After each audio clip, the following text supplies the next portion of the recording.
Armés de bottes, de bâtons, de l'indispensable panier en osier et de couteaux, ils étaient une vingtaine à l'affût ce matin-là. Au carrefour des Bourbiers, en forêt de Rambouillet, l'objet de ces intenses recherches était là, tapi à l'abri des feuillus, le champignon. Vous connaissez ça? J'ai oublié ce que c'était. C'est une amanite.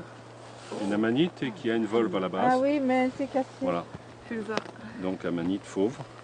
Ah, Une amanite striée qui est comestible cuite. Mais bon, Oui, c'est Oh. d'accord. c'est pas Ça devient extraordinaire. très flasque un peu. Ouais. Ouais, l'amanite rougissante est meilleure.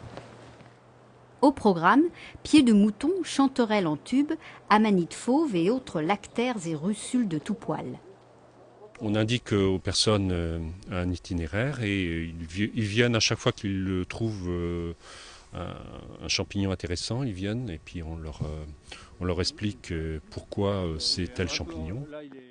Triés, répertoriés, classés, ce matin-là, nos passionnés trouveront pas moins de 70 sortes de champignons.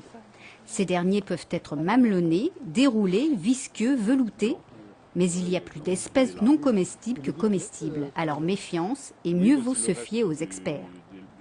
Chaque fois, j'apprends à reconnaître 2-3 champignons de plus. Et puis, c'est bien agréable. Alors là, ils sont absolument pas comestibles aujourd'hui. Mais ce sont des champignons justement que j'essaye de garder pour les regarder après à nouveau dans les livres et pour apprendre à les reconnaître tout seul. J'aime bien déterminer, chercher comment on le faisait avec les plantes, chercher à savoir ce que c'est, à connaître leur nom. Puis bien sûr, de temps en temps, on en trouve qui sont bons à manger. Et après, on trouve ça dans nos assiettes. C'est ça qui est extraordinaire. Extraordinaire comme certaines espèces telles que cette sorte de petit cactus. Mais il s'agit bien d'un champignon. Un petit corail jaune. C'est calocère visqueuse qui pousse sous les pins. Non comestible celui-ci. Alors, quelle sorte de champignons trouve-t-on actuellement dans les forêts yvelinoises? Ça dépend si on est sous les feuillus, sous les conifères. Là, on est sous les pins sylvestres.